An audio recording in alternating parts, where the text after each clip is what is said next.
Esta semana Pedro Mexia declara-se como o algodão, depois da prova do algodão a que o PS foi sujeito ao ter de voltar a votar com a direita. João Miguel Tavares confessa-se mal maquilhado, como as contas da Associação Mutualista que é dona do Montepio, e Ricardo Araújo Pereira sentiu-se executado ao saber do assassinato de uma vereadora do Rio de Janeiro. Está reunido o Governo de Sombra.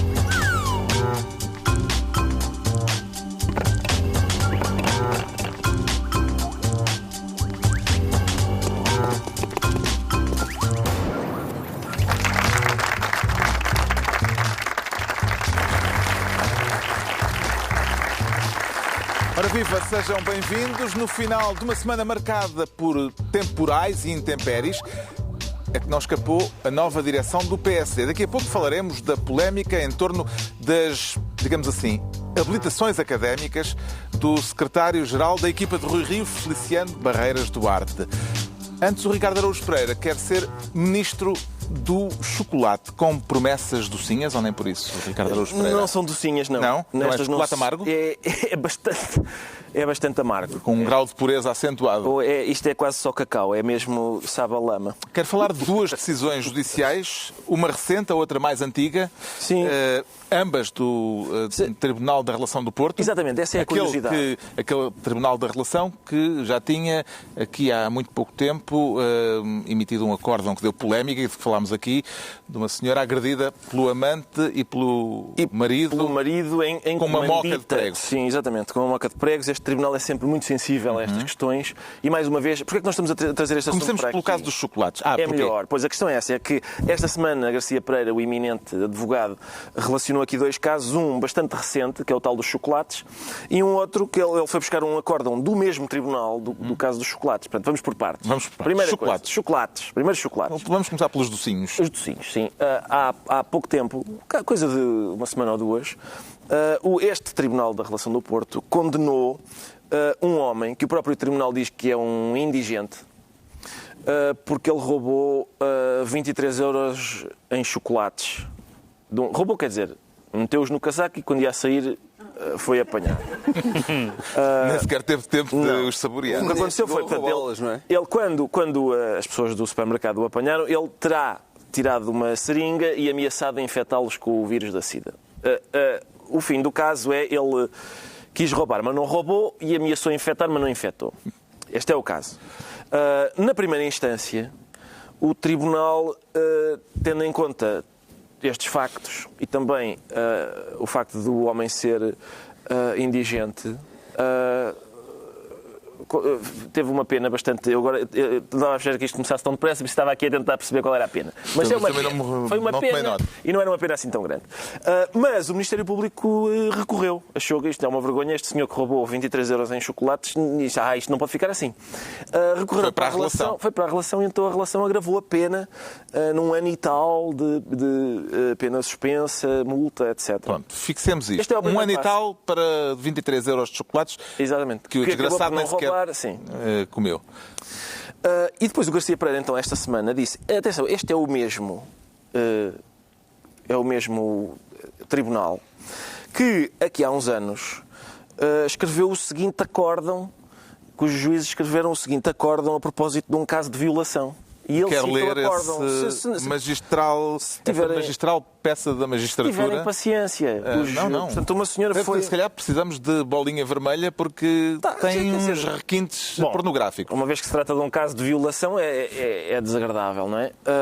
Mas o que acontece... Foi dado como provado que a senhora foi violada. Os juízes dizem isso. No caso, dizem eles, nem se provou que a violação... Portanto, está aqui escrito que é violação. Eles próprios referem-se à violação. Mas o que é curioso é que eles dizem, no caso, nem se provou que a violação tivesse provocado à ofendida um sofrimento físico ou psicológico agudo. E este facto também não se deduz dos que foram dados como provados. Portanto, não foi assim, foi uma coisa ligeira. É uma violação. É uma violação. Portanto, eu acho isto... A senhora foi violada? Fui, sim, senhor. Mas foi daquelas ou foi uma violação? Fica a nota para, futuramente, que seja quem for que for violado, anotar, espera aí, isto será que se calhar não Qual é foi... o grau de intensidade? Exatamente. Haverá um violaçómetro? Sim, existe mais à frente, vamos ver que se exige. Mais adiante eles dizem, com efeito, a violação envolveu um ato de cópula e outro de coito anal, ocorridos no interior de um automóvel sem violência particularmente grave. Tirando o facto do senhor estar, de facto... de ter sido contra a vontade da própria. Contra a vontade da própria. O arguido limitou-se, reparem, coitado do homem, limitou-se a intimidar a ofendida, dizendo-lhe que se resistisse seria pior, para além de, fazendo uso moderado da força física, ir vencendo as pequenas resistências que ela, não obstante a ameaça, foi opondo. Assim, tendo a ofendida puxado para cima o fecho das calças que o arguido puxara para baixo, ele puxou de novo esse fecho para baixo. Mantendo-o aberto, implorando a ofendida que a deixasse ir embora, o arguido despiu-lhe as calças e as cuecas, fechando a ofendida às pernas para evitar a penetração. O arguido, com as mãos, forçou-a, dizem eles entre aspas, forçou-a a abrir as pernas e penetrou-a, tendo-se a ofendida sentado quando ele lhe ordenou que se colocasse de joelhos e de costas para si, forçou-a, mais uma vez, puxando-a por um braço, a colocar-se na posição pretendida. Agora reparem nisto. É verdade que a ofendida, regressada à casa, só conseguiu adormecer por volta das 7 horas. Mas não se apurou por que razão. Quer dizer... Sabe-se lá se foi por ter sido vítima de violência sexual ou porque lhe caiu mal um cozido. Um jantar que, se calhar, as insónias, a gente sabe lá de onde é que elas vêm. E eles dizem... Vamos voltar a repetir para quem começou a ouvir só agora. Certo. É um acórdão do Supremo, do Tribunal da Relação do Porto. Portanto, não é um texto não é uma palhaçada. Apanhado na net. Exatamente. À toa. Não se pode, sem mais, concluir que isso se deveu a um sofrimento físico ou psicológico. Aliás, nem se sabe se houve uma demora significativa em adormecer, pois quando abandonou o local onde se libertou do arguido, já eram 5 horas. Sendo que ainda teve de chegar a casa, tomou banho e colocou toda a roupa na máquina de lavar. Coisa que normalmente uma pessoa que é violada tenta fazer, não é? Lavar-se, libertar-se o mais possível daquilo. E depois aqui, esta é a minha parte favorita, há várias, não é? Mas esta é a minha parte favorita. Deve ainda dizer-se que o facto da ofendida, antes de abandonar o lugar onde ficou livre do arguido, ter anotado a matrícula do automóvel daquele, pela presença de espírito que revela, é pouco compatível com um grande abalo psicológico.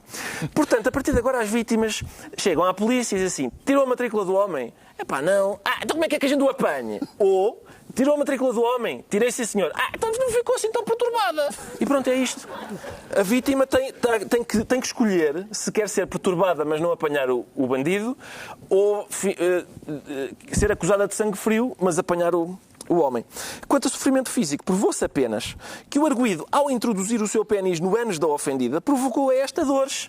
Calculo que sim, que a levaram a gritar. Mas essas dores, mesmo que tenham sido intensas, o que nem está provado, diz o Tribunal, foram pouco mais que instantâneas e não queridas pelo arguido, pois ao verificar que com a introdução do pênis no ânus da ofendida lhe causava dores, logo pôs termo a este ato, retomando a cópula. Portanto, temos aqui um violador fofo que diz, esta prática contra a sua vontade aleija mais do que a prática contra a sua vontade que eu estava a levar a cabo antes, então vou retomar a prática contra a sua vontade que estava a levar a cabo.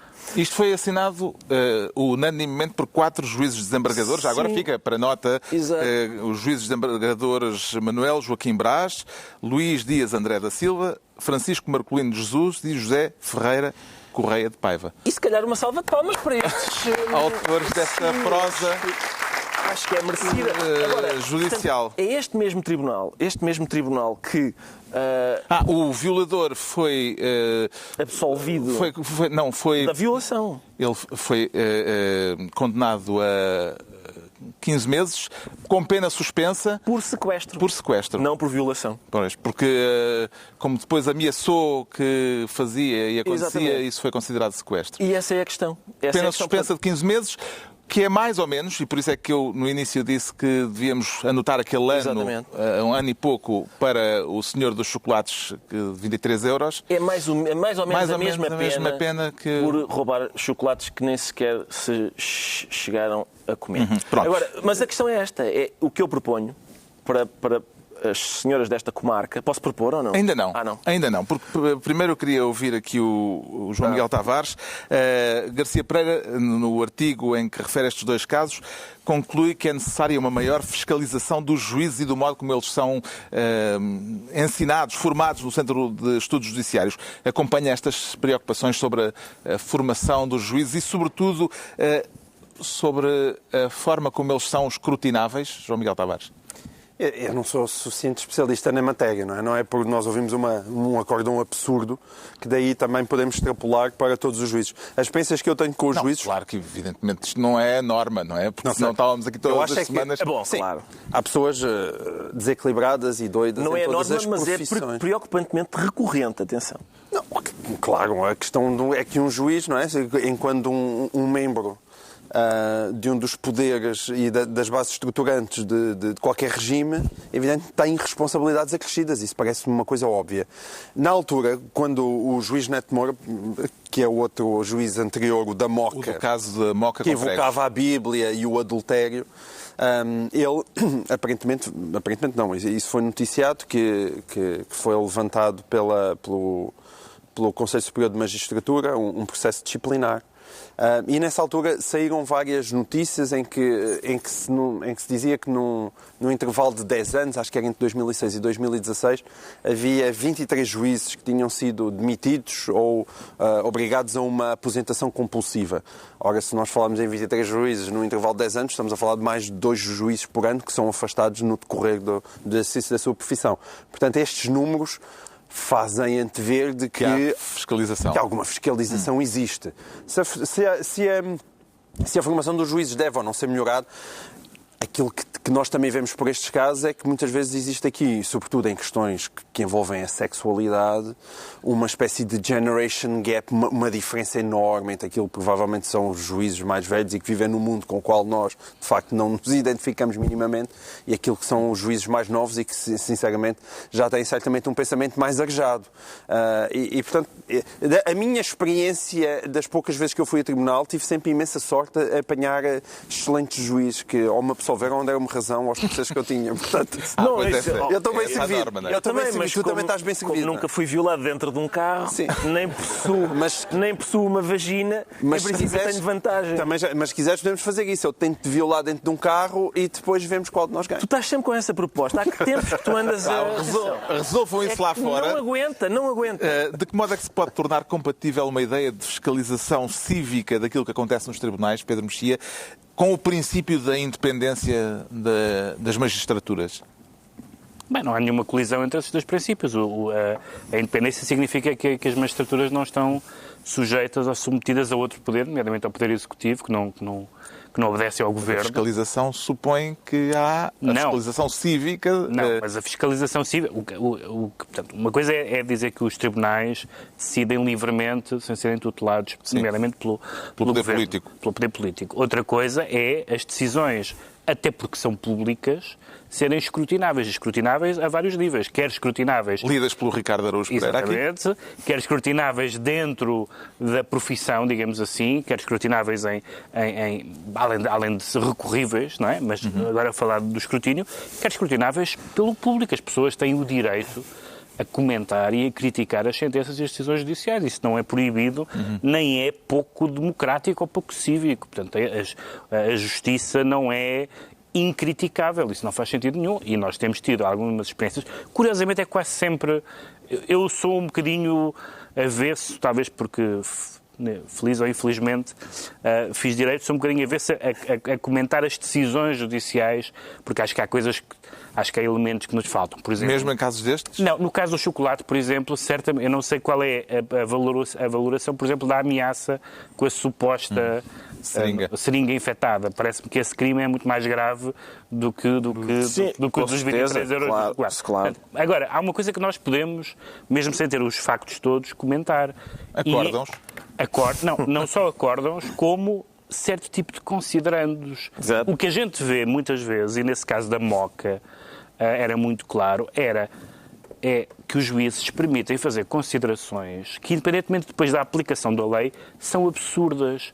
Esse juiz, do caso da Moca, fazia uma comparação com os países onde há lapidação, onde as mulheres adúlteras são apedrejadas, no fundo fazendo, acho que é legítimo fazer esta interpretação do que lá está escrito, que muita sorte tem ela de não viver na Arábia Saudita.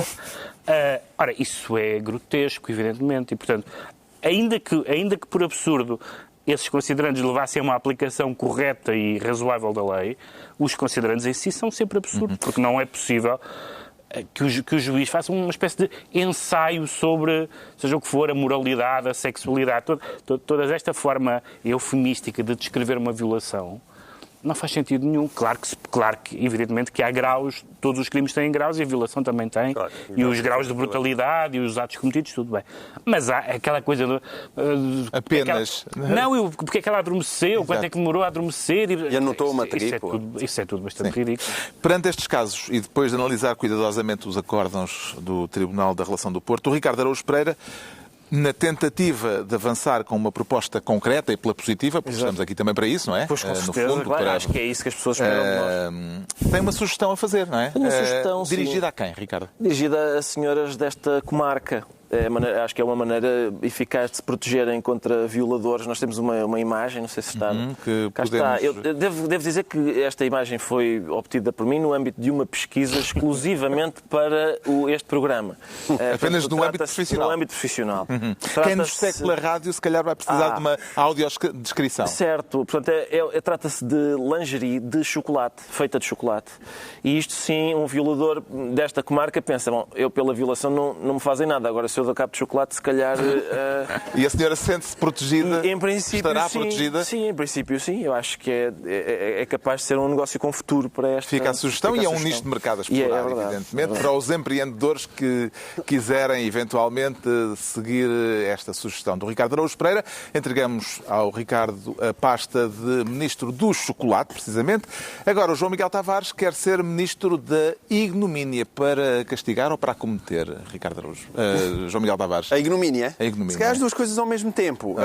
E de que ignomínia se trata? Então, é da famosa campanha ignominiosa, que foi assim que Feliciano Barreiras Duarte a apelidou. Vamos ter de contextualizar isto. Contextualizamos. Queres que contextualize ou contextualize? A Procuradoria-Geral da República abriu esta semana um inquérito às dúvidas que surgiram sobre o currículo académico de Feliciano Barreiras Duarte, que é o novo secretário-geral do PSD. Ele tem razões para se queixar de estar a ser alvo de uma campanha ignominiosa? Tem, se ele considerar que a ignomínia foi praticada pelo próprio. Isso sim, ele próprio fez uma campanha ignominiosa contra si próprio e contra aquilo que nós achamos que deve ser o comportamento de um político. Mas e também já agora deve ser o comportamento da academia. Estava a referir-se a gente que andou em jantares. Claro, à boa portuguesa, do que é que ele se vai queixar? Ele vai dizer que é tudo uma cabala, uma campanha, aí é um ataque à direção do Rui Rio e nós estamos lá em casa a ouvir... já não é possível. José Sócrates deu cabo desse argumento. Não vale a pena. Tudo o que é conspirações e cabalas está esgarçado. É como aqueles sapatos que já têm buracos na sola. Não dá já. Feliciano Barreiras Duarte admitiu que havia uma informação incorreta no seu currículo ao dizer que era Visiting Fellow. Visiting Scholar de Berkeley, que é uma das universidades mais prestigiadas do mundo. Uma das melhores piadas que já surgiram neste intermédio foi do inimigo público, que disse que o corretor ortográfico confundiu Berkeley com as berlengas. Ele era só Visiting Scholar às berlengas, mas o corretor ortográfico transformou aquilo em Berkeley. Há aqui um lado cruel nisto, vamos cá ver. Eu às vezes também penso, quando isto já ao fim de uma semana, ali todos os dias a bater no homem, a olhar para a tese de mestrado dele, há ali um lado cruel, às vezes, coitado, o rapaz, o senhor também tem família e filhos, mas na verdade lamento imenso, porque isto é verdadeiramente patético. E isto não pode passar. E, portanto, é verdade que o Sr. Feliciano está condenado a ser ridicularizado na praça pública. Está. Acho que se calhar a um nível que nem Miguel Relvas, porque há uma tese de mestrado que está aí publicamente e qualquer pessoa que vá ler Já aquilo... vamos falar Nós já vamos ver o isso. caso, apesar de tudo, aquilo é de rebolar de riso. Só fazer um parênteses. O caso, apesar de tudo, não é tão claro, ou não é tão claro como surgiu imediatamente, porque, a princípio, surgiu com uma carta assinada por uma professora portuguesa de literatura em Berkeley, que atestava, alegadamente, que Feliciano Barreiras Duarte era o tal visiting que esse scholar. documento era uma falsificação. Ela disse que era uma carta forjada. Entretanto, que era forjada e que estava disponível para pôr em tribunal. Dizer em tribunal que era forjada. Mas, entretanto, já admitiu que a carta é verdadeira, que existe mesmo e que, afinal, não era forjada. Ela não diz que, afinal, não era forjada. Atenção, ela, não sei o que é que aconteceu entretanto, mas ela decidiu recuar e emitiu um comunicado em que não se percebia se a carta era forjada ou não e remetia-se ao silêncio. A coisa é um pouco confusa e Mas espera aí, houve um outro momento a seguir. Foi que Berkeley, oficialmente, disse uma coisa muito simples, que é os nossos documentos Nós escrevemos oficiais... cartas em português. Não escrevemos cartas em português. Aquela carta é uma carta... Não só era uma carta em português, como era uma carta com aquele jargão básico daquele judiciês ranhoso, do respeitinho, aquelas coisas cheias daquelas bengalas discursivas que nós encontramos nos documentos oficiais. Portanto, aquilo soa tudo, menos a um documento oficial da língua inglesa, e Berkeley veio dizer que, desculpem lá, os nossos documentos oficiais são em inglês, como é evidente, não é? E timbrados, já agora. Sim, quer dizer, até porque senão, eu desconfio que os senhores em Berkeley que fossem reler aquilo para saber se aquilo era verdade ou mentira, não iam perceber se aquilo fosse em português, não é? E, portanto, é evidente que aquilo tem que ser em inglês. Agora, mesmo não é preciso saber muito inglês, e este é que é o ponto central, que é quando em visiting scholar, portanto, a palavra visiting, mesmo sem saber muito inglês, soa tipo a visita. Visita. É preciso visitar. Certo?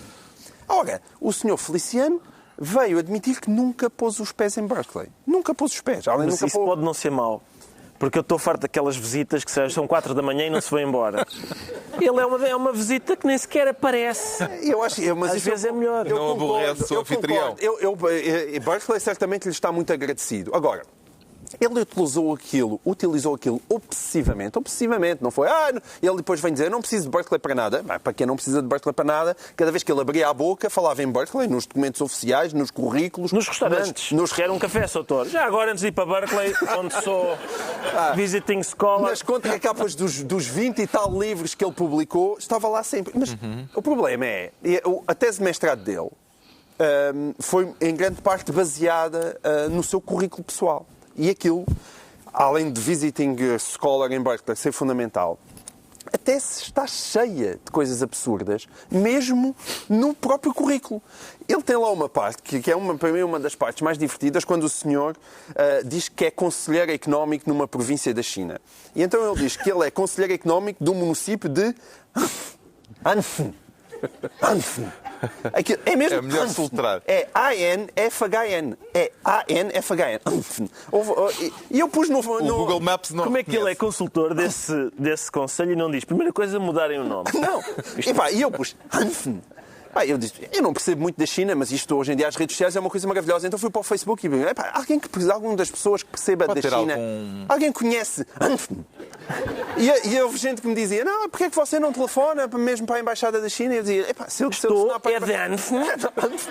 Eu disse, a senhora vai-me receitar uma bomba para asma, de certeza, porque... E de facto... Anfen confirma-se que não existe. Não existe Anfen? Não, Anfen não existe. Parece que existe algo sim na tal província de Guizhou, que acho que os portugueses conhecem como Cantão, também segundo me informaram, que é Anshun. E é possível que o senhor tenha sido conselheiro económico de Anshun, mas ele foi um conselheiro económico tão bom naquela terra que nem sequer sabe escrever o seu nome.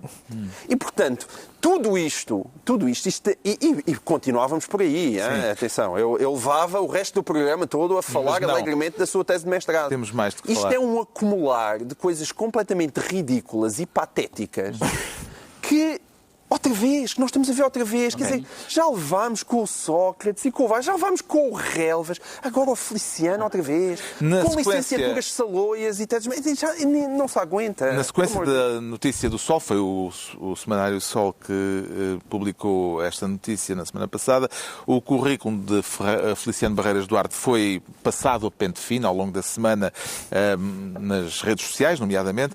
Ficou impressionado com a bibliografia do autor, Ricardo Araújo Pereira. Tem mais de 2 dezenas de livros publicados. 2 dezenas de livros publicados. Entre essas obras contam-se títulos como Apostar no Bom Barral, Um Olhar sobre o Bom Barral, e O Oeste e o Futuro. Que é refrescante porque não é bem sobre o Bom Barral, mas... Alarga o âmbito. Alarga. Sim, é o grande Bom Barral. Se fosse só o Bom Barral, ele colocou na tese de mestrado em Direito, colocou todos os artigos que escreveu até hoje. Ou seja, se fosse todos os artigos que escreveu até hoje, todos nós já éramos doutorados. Se os artigos valessem academicamente, mas nele pelos vistos, valem. E então, na página 33, de repente aparece um artigo chamado Peniche, Capital do Surf. A sério. Está no currículo dele. Ele escreveu o artigo Peniche, Capital do Surf. E a pessoa que está a ler a tese de mestrado em Direito diz, realmente isto é importante. Peniche, Capital do Surf. Houve um texto de Feliciano Barreiras Duarte muito partilhado ao longo da semana nas redes sociais.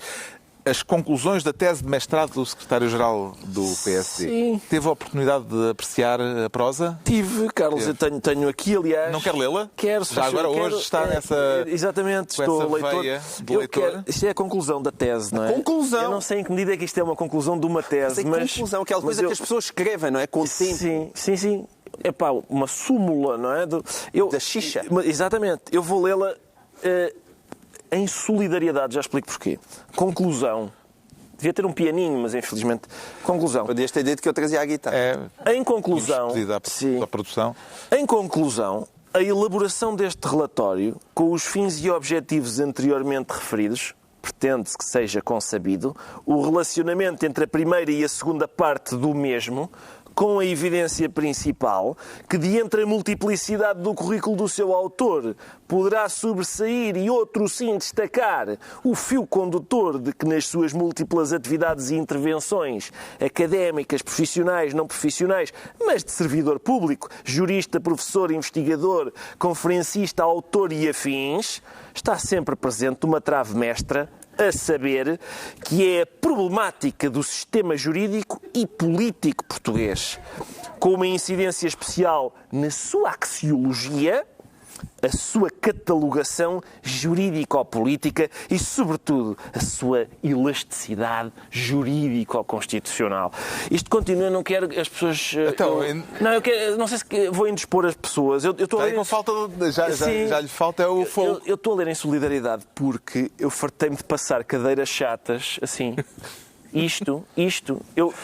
Eu sou Feliciano Barreiras Duarte.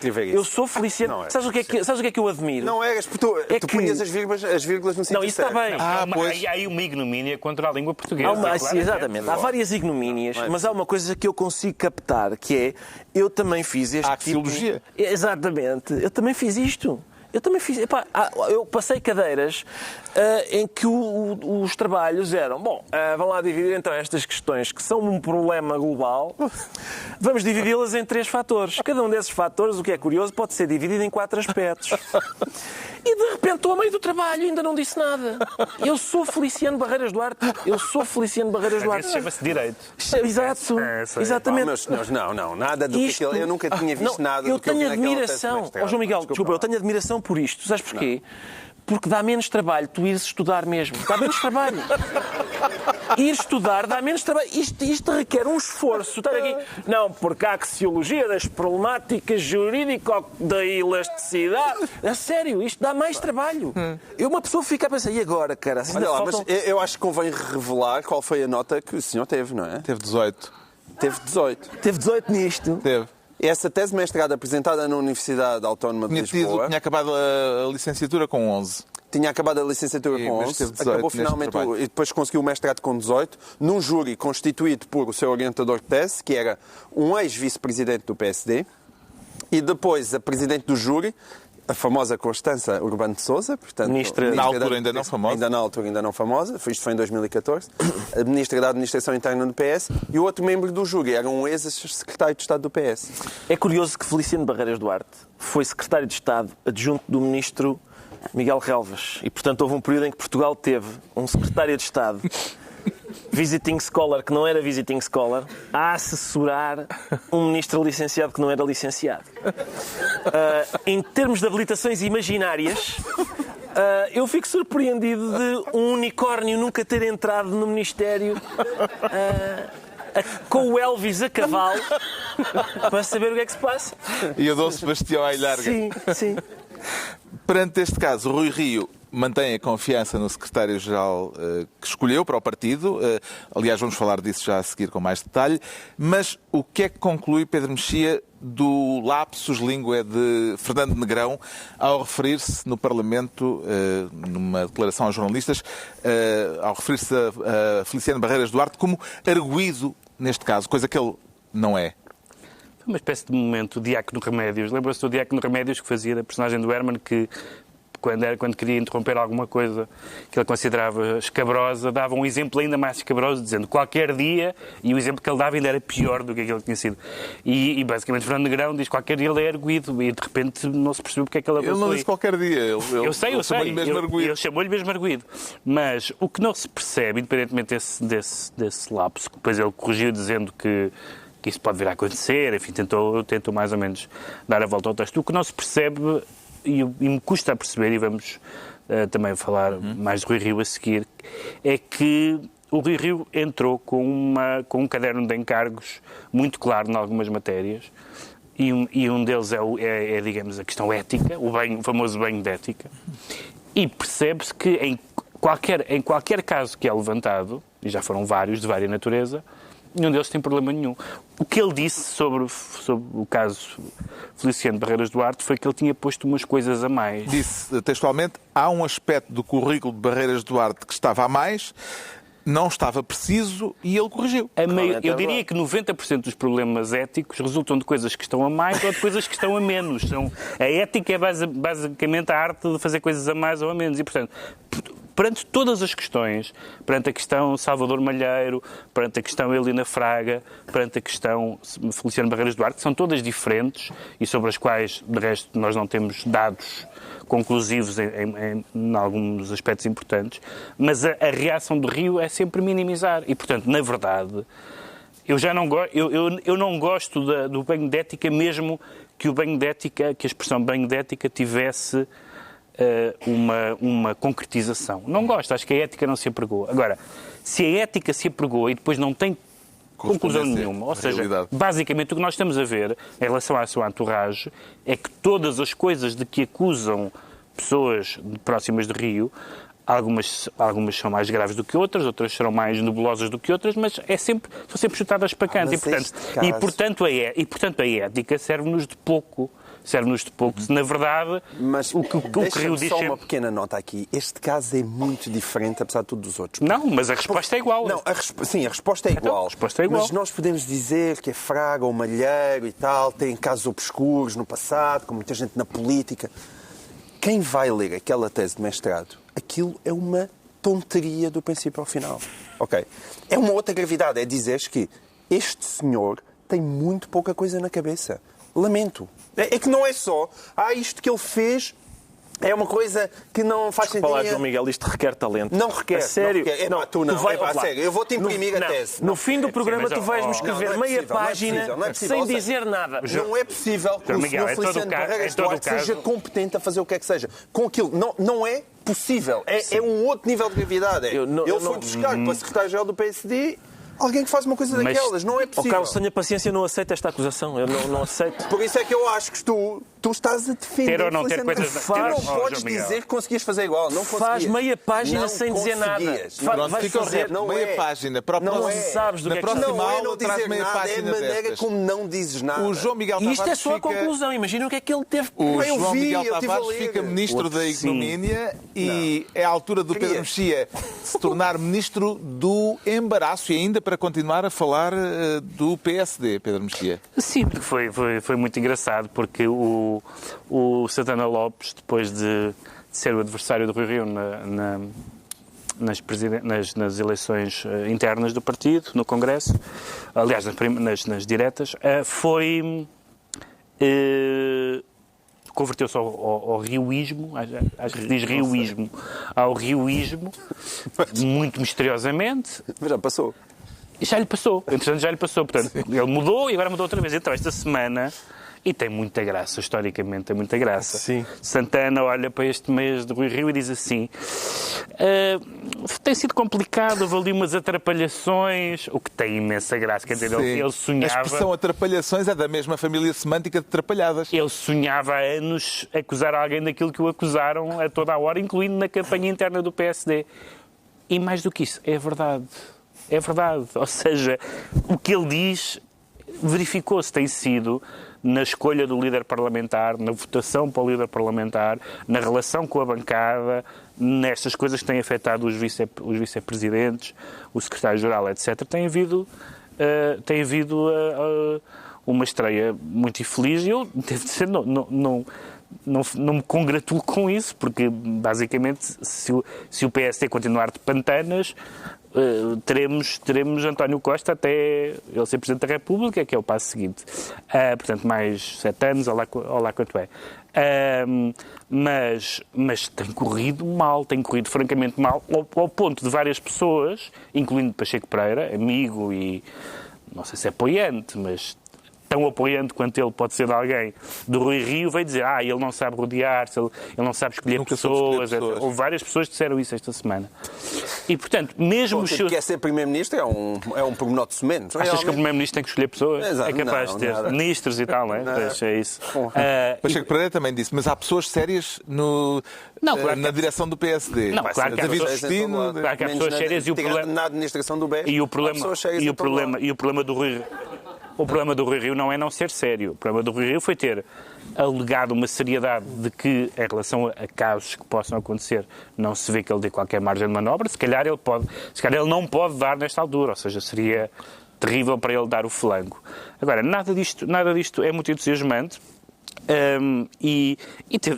Teve muita graça o Santana Lopes a dizer aquilo pelas duas coisas, pelas mudanças estonteantes que ele faz de uma semana para a outra e pela possibilidade histórica que todos nós que já sofremos um agravo, queremos estar com a mesa virada ao contrário e dizer isso sobre quem... E, portanto, o Santana teve ali os momentos e disse assim, eu acho que isto foi um bocado trapalhão. E isso teve alguma graça.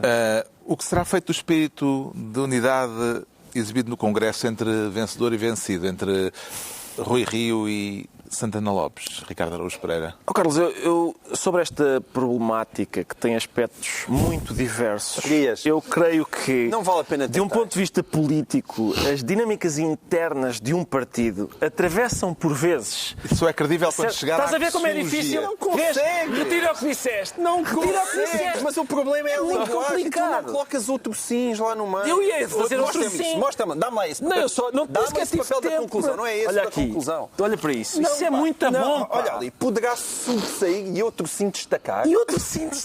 Poderá sobressair e outro sim destacar. Tu estás a escrever... Não consegues fazer isto. Miguel, estás a escrever uma tese, sabes? Pá, isto tem que ter X caracteres. Espera aí, metes aqui um outro sim e de repente tens menos 10 caracteres para escrever. Não, tu estás a ser... Não. Isso é muito bom, pá. Não, tu vais chegar a casa e vais ler aquela tese mestre. Já debatemos esse aspecto. Na próxima aula, o menino João Miguel traz uma redação. Sim, tu tens TPC. Fazer isso. Não consigo. Foi este. Então, é o que eu estou a dizer. Quer dizer que tem talento. Não é isso. Não tem a ver com isso. Não é que talento é uma Acho espécie que o João Miguel não é agora talento. inverteu aqui Não a é argumentação. talento, é uma espécie de subtalento. Aquilo é tão mau. É subtalento. Porque aquilo é tão mau que tu não consegues chegar a imitar. Tu não consegues meter aquelas vírgulas entre sujeito e É tão mau que é predicado. bom. Por isso é que estamos a perder tanto tempo com isso. Tá bem, mas imitar aquilo é impossível. Não é. E a unidade? A unidade no PSD. Temos que fazer um governo sombra especial para discutir esse tema. Quer dizer, não se percebe bem, não é? O Santana Lopes tinha dito, antes disto, bom, quer dizer, nem que o vento mude, ele tinha uma declaração antiga que dizia, toda a gente sabe como é que correu o meu período do governo e por isso nem que o vento mude não sei quantas vezes, eu posso voltar a ser candidato. E depois candidatou-se e disse, não, mas com as alterações climáticas o vento mudou bastante. E depois a seguir disse, não, Rio, estamos contigo, é isso mesmo, vai à frente, que força. Ok, está a correr mal, então espera aí, Rio, chega para lá. Ui, que trapalhadas, se calhar fazia falta alguém que não fizesse esta... E portanto, pode sempre contar com Santana Santana Lopes. Sempre. Anima sempre qualquer festa. Isto tudo acontece num momento em que o CDS sai do Congresso a afirmar-se como a verdadeira alternativa ao governo. Como é que viu João Miguel Tavares a ambição demonstrada por Assunção Cristas? Será um desejo realista ou, como diz Marcos Mendes, uma ambição megalómana que corre o risco de cair no ridículo? Ninguém acredita, quer dizer, se por ambição nós entendemos o CDS vai ultrapassar o PSD nas próximas eleições legislativas, ninguém acredita nisso. E Parece às vezes... que a Assunção Cristas acredita. Não sei ambição se máxima. Não sei se acredita e às vezes é por questões nem sequer são políticas, mas geográficas. O CDS não tem uma implantação pelo território que lhe permita uma coisa dessas. Quer dizer, há um lado de máquina de campanha, há um lado de mecânica, de conselhias, e o CDS ainda não tem essa estrutura. Corre o risco de cair no ridículo, não diz acho Marcos que corre o Mendes? risco de sair do ridículo. Quer dizer, de cair no ridículo. É evidente que se a Assunção, sei lá, de repente vai às eleições e tem abaixo de 10%, será uma enorme derrota, porque ela está a colocar expectativas mais elevadas. Mas bastará, se de repente ela tiver um resultado na casa, imaginem, dos 14%, já vai ser uma vitória enorme, desde logo, por comparação com o PSD. Porque é isso que nós estamos a falar. Ninguém acredita que António Costa, não é possível António Costa perder as próximas eleições legislativas, a não ser que aconteça um apocalipse e um novo terremoto. Não é possível. E, portanto, se calhar entre o PS e o resto da esquerda, há ali dificilmente há 60% dos votos que vão ficar para aquele lado. E o CDS e o PSD estão a lutar por 40%. Não é? Mas basta, se o CDS se aproximar dos 15%, sobram 25% para o PSD. E se isso acontecer, é trágico para o PSD. Uma distância de 10 pontos percentuais entre o CDS e o PSD é uma distância nunca vista em democracia e que o Rio fica em muitos maus lençóis, como é evidente, e não se vai aguentar e vai ter que sair. Mas o próprio PSD pode levar um achaque do qual levará possivelmente muito tempo a recuperar. Vamos ver como a coisa evolui. O Pedro Mexia fica assim ministro do embaraço e estão entregues as pastas ministeriais por esta semana. Aproveito para agradecer a presença dos assessores do Governo Sombra que temos aqui esta noite e para dizer que o público que quiser numa próxima emissão do Governo Sombra estar também neste estúdio pode inscrever-se para isso no site da TVI.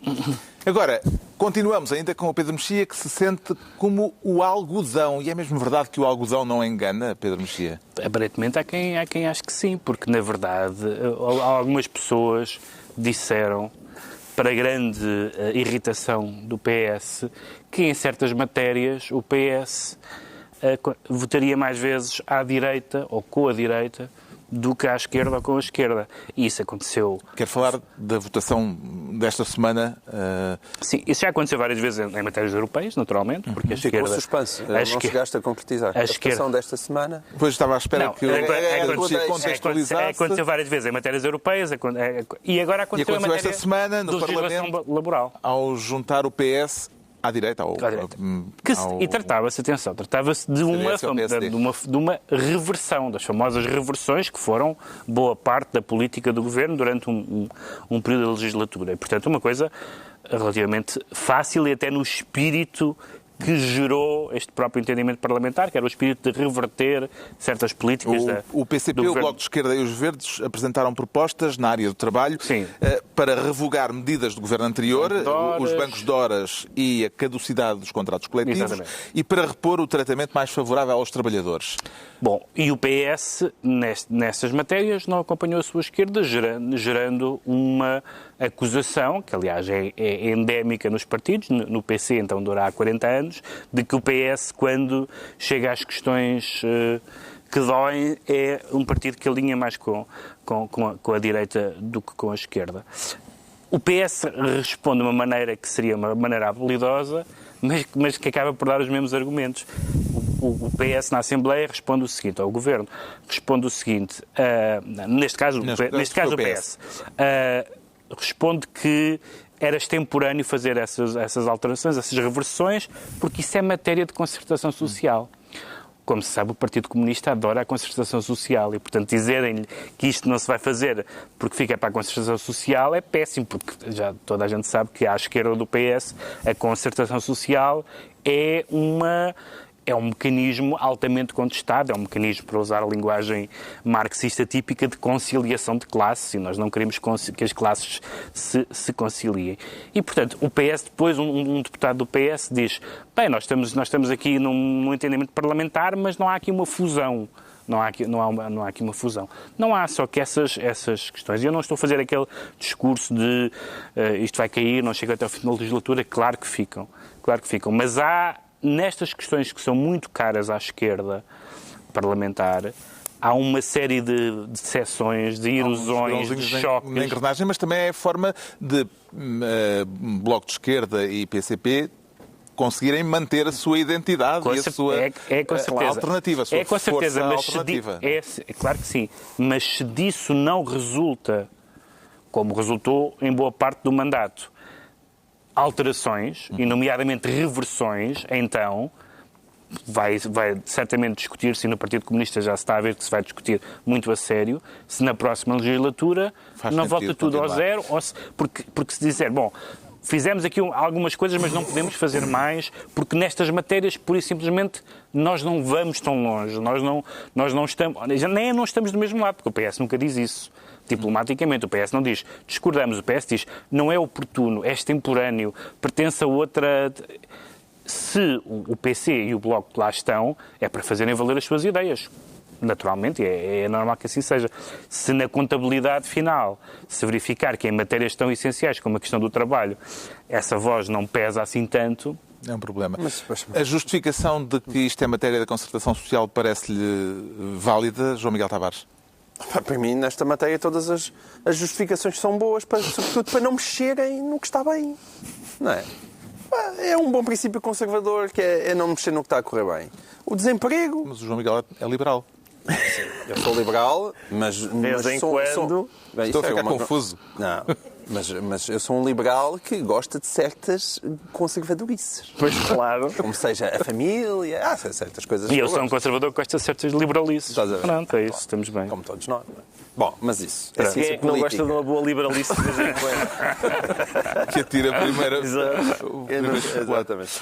Mas, quer dizer, o desemprego está a crescer de uma maneira que ninguém esperava. A economia, apesar de tudo, cresce, podia crescer mais, coitado, mas enfim, ainda assim, com melhores números também do que se estaria à espera. Então deixa de estar quieto, é um bom princípio. Olha, está a funcionar. As leis laborais estão a funcionar, o desemprego está a crescer. Deixa de estar quieto, como a lei das rendas. Foi o que o PS pensou? Está a funcionar Acha bem? que é essa a razão para o PS manter o voto ao lado do PSD e do CDS e não alinhar com a esquerda? Mas não tenho grandes dúvidas. Aliás, o Mário Centeno, antes de ser Ministro das Finanças, era académico e escrevia livrinhos sobre as leis laborais com aí sim, mais tarde, e com umas liberalices que nem ele hoje em dia se atreve a admitir. Faz sentido a este respeito, Ricardo Araújo Pereira, recuperar aquela velha acusação dos comunistas ao PS, dizendo que os socialistas fazem pisca à direita e viram à esquerda? Sim. Não, fazem pisca à esquerda e viram fazem pisca à esquerda e viram à direita. Certo. Coisa que não só politicamente não se recomenda, como também Manuel Catatal diz que não se faz. Eventualmente é duplamente errada. Há 2 ou 3 temas políticos que me interessam acima dos outros. Essa referência bibliográfica sim. Agora passou totalmente ao lado. É Manuel Catatal. É João Catatal. Não é Manuel Catatal. É João Catatal. É João Catatal. Mas o senhor Catatal é uma referência. É uma referência geracional, acho que isso já não passa. Não interessa. Mas se o nosso público sabe que Catatal é que é. Alguém sabe? Não. João, não é? Vamos pedir a ajuda do público. Quem acha que é João Catatal, levanta o braço. Quem acha que... Só tem uma ajuda do público. Já gastou a ajuda do público. Embrulha. João Catatal. Que vai ser João Catatal. É João Catatal, que era o autor dos livros de código. Exatamente. Mas o que se passa é, assim, há 2 ou 3 temas políticos que me interessam acima dos outros todos, porque acho que são definidores de um modelo de sociedade que me parece mais justo, etc. E 2 desses temas são a distribuição da riqueza e os direitos dos trabalhadores. Ora, nesses temas, isto é o PS a ser PS. Que bonito. Sim. Que bonito. Quanto tempo de legislatura é que vamos? Os meses que demorou até tu dizeres isso. Não, mas Pedro, mas uma vez tive ilusões sobre esse assunto. Nunca. Faz lá justiça ao senhor. A questão, nunca teve iludido. Não, a questão é por isto. É por causa destas coisas que eu voto sempre nos partidos à esquerda do PS. É porque nesses temas que me interessam acima dos outros, eu voto nos partidos... Os partidos à esquerda do PS pensam mais próximo do que eu penso do que o PS. Esta história é sempre extemporâneo. Até se eu acho esta uma ótima desculpa, eu uso em casa esta... pai, social. Sim. Pai, já posso sair à noite? É um pedido extemporâneo. Isso vai ser resolvido mais tarde em sede de concertação social. E elas, sei que é isto, vamos para o quarto. Está esclarecido porque é que o Pedro Mexia diz sentir-se como algodão. Quanto ao João Miguel Tavares, declara-se, e temos de acelerar o passo, declara-se mal maquilhado. E acha que se vai notar muito, João Miguel Tavares? Eu acho que se está a notar imenso. De que tipo de cosméticos é que quer falar? Isso, na verdade, não é mal maquilhada, é demasiado maquilhado, não é? É para falar das contas da Associação Mutualista. O que está em causa, vamos rapidamente sintetizar, é o bónus de 800 milhões que caiu esta semana, a taluda que caiu nas contas da Associação Mutualista Montepio. Como é que se explica esta operação? Transformou um buraco de 250 milhões. 250 milhões, de repente... Num superávit. Num superávit de 800 milhões. De 800 não, de 550. 580 e tal milhões. Como é que se explica esta operação de crédito fiscal que vem equilibrar as contas da Associação Mutualista? Olha, explica-se de uma maneira que é... Os contabilistas têm que começar a ser valorizados de outra maneira. Eu acho que quando a TVI andar à procura de ideias para as suas telenovelas e ficção, deve ir hoje em dia a uma associação de contabilistas, porque eu acho que são as pessoas mais imaginativas do planeta Terra. E então, o que é que se passou? Mas isto desta vez teve ajuda, nomeadamente da autoridade fiscal. Eu não percebo muito destas matérias, mas ele estava a ler isto e pensava, mas isto é extraordinário, é das coisas mais engraçadas que eu já vi. O que foi? A Associação Mutualista, basicamente, pediu um parecer à autoridade fiscal na esperança de poder começar a pagar IRC. Ok? Porque é uma IPSS e, teoricamente, as IPSS não precisam de pagar IRC. A Associação Mutualista, para que a gente repete isto, é detentora do Banco Montepio Geral, mas não é o Banco Montepio Geral. E enquanto o banco é um banco, a Associação Mutualista é uma IPSS. E então está isenta de IRC. O que é que verdadeiramente eles não queriam estar isentos de IRC? Então, pedem um parecer à autoridade fiscal. E a autoridade fiscal, depois de analisar aquilo, nomeadamente um item que tem a ver com o facto da direção dos órgãos sociais terem aquilo que é uma remuneração variável em função que serve para pagar bónus, se eles tivessem lucros. Aparentemente eles não receberam esses bónus porque não houve lucros, mas está prevista essa remuneração variável e as IPSS não podem ter remuneração variável. Então a autoridade fiscal diz, realmente isto não é uma IPSS, assim, vocês... Não pode ser. Têm que pagar IRC. E eles, fixe! IRC é tão bom. Porquê é que é tão bom? Porque eles não pagam IRC no sentido de que têm prejuízos. Portanto, e existe uma artimanha contabilística que te permite contabilizar, como tu tens prejuízos, tu podes agarrar nesses prejuízos e no futuro, quando vieres a ter lucros, deduzir esses prejuízos. O que é que tu podes colocar no momento? Quando ou se. Quando ou se. Mas tu podes colocar nas contas de 2017 essa antecipação de eventuais lucros, deduzindo os benefícios que tu vais conseguir pelo facto de teres tido prejuízos no passado. É dinheiro imaginário. Tudo isto é dinheiro imaginário. E tu, de repente, continuas lá com um buraco de 250 milhões, mas aquilo transforma-se num lucro de 600 milhões. Está bem visto. Está muito bem visto. O que é que... A gente olha, de repente tens uma associação que está em falência técnica, mas não, afinal é brutalmente lucrativa imaginariamente. Ora, é por isso que eu digo isto na verdade não é falta de maquilhagem. Isto é tanta maquilhagem que isto acaba-se na Teté Mulher Palhaço. E é isso. Coitada é isso. Não, ok, pronto. O Batatinha, o palhaço Batatinha. Pode ser. Para todos. Interrogado no debate quinzenal sobre este assunto por Fernando Negrão, o líder parlamentar do PSD, o Primeiro-Ministro respondeu a Fernando Negrão que um dia destes ainda haveremos de descobrir qual é o particular interesse que ele tem a respeito de Montepio. Acha Ricardo Araújo Pereira, que devemos pôr a questão a propósito do João Miguel Tavares e de todos os que se têm interrogado acerca das decisões toda a gente, nesta matéria? Toda a gente a quem estas coisas do Monte Pio têm cheirado a esturro não se percebe qual é o interesse dessas pessoas, porque gigajogas esquisitas bancárias no nosso país nunca deram grandes problemas e, portanto, não se percebe porque é que as pessoas vão estar preocupadas com este caso em que, de repente, sem que aconteça nada de substantivo, 250 milhões de prejuízo passem para 600 milhões de lucro. Qual é o... Muito estranho isto, não é? Estar a fazer perguntas sobre isto é capaz de ser um bocado esquisito. Não se percebe, é vontade de embirrar. E o João Miguel é conhecido por isso.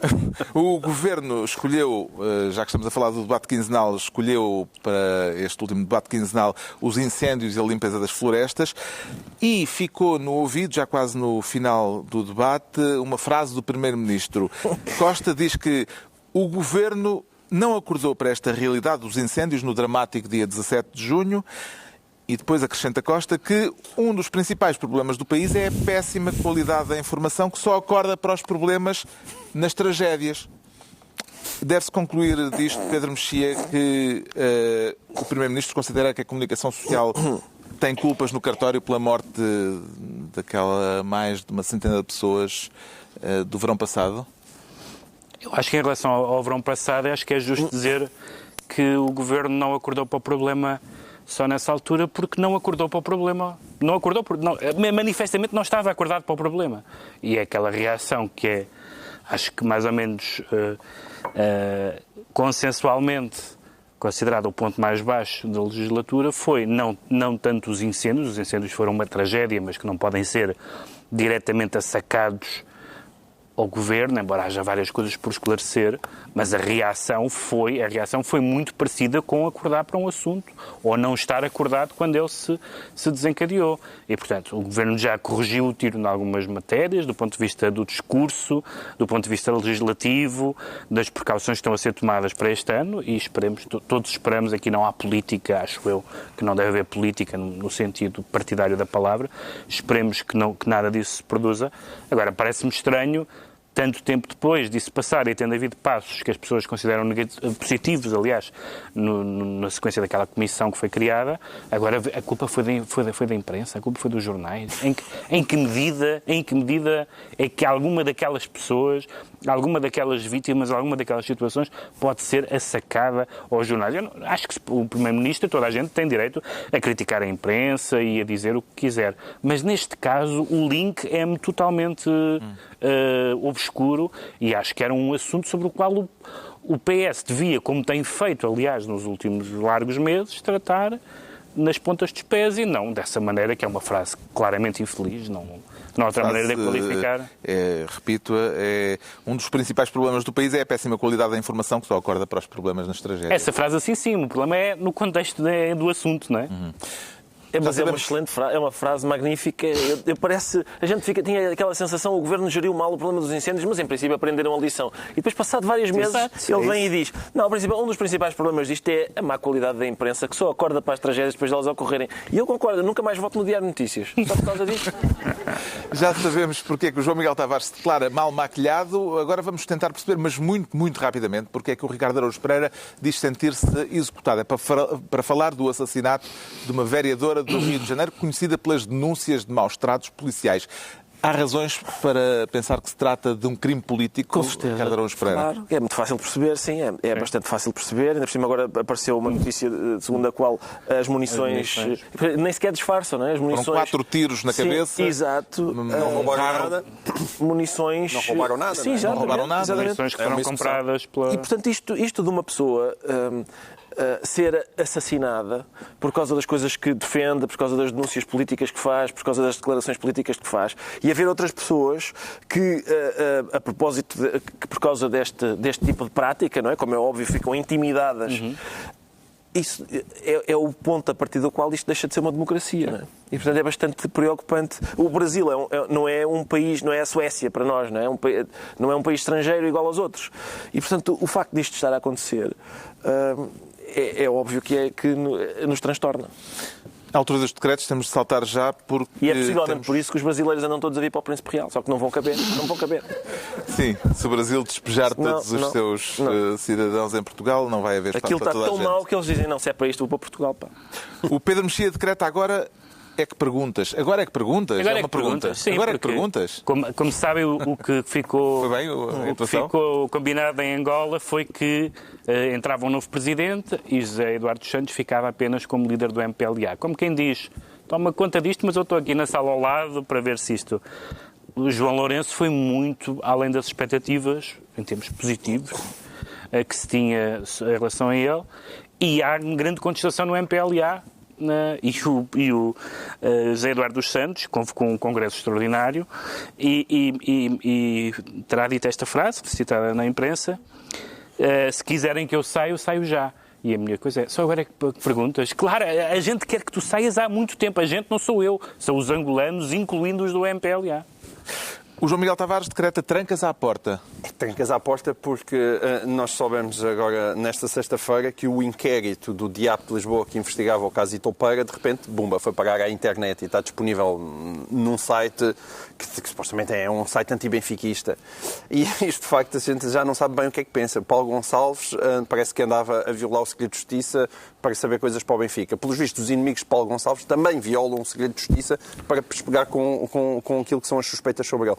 E assim, o segredo de justiça está brutalmente violentado e violado por todos os lados e a gente às tantas já não sabe bem o que pensar e é um caso grave, não é? Porque tudo indica que as coisas andam à solta de forma completamente descontrolada. E que há clubite no mundo da justiça. O segredo de justiça é violado e depois custa-lhe a adormecer. É uma coisa que acontece.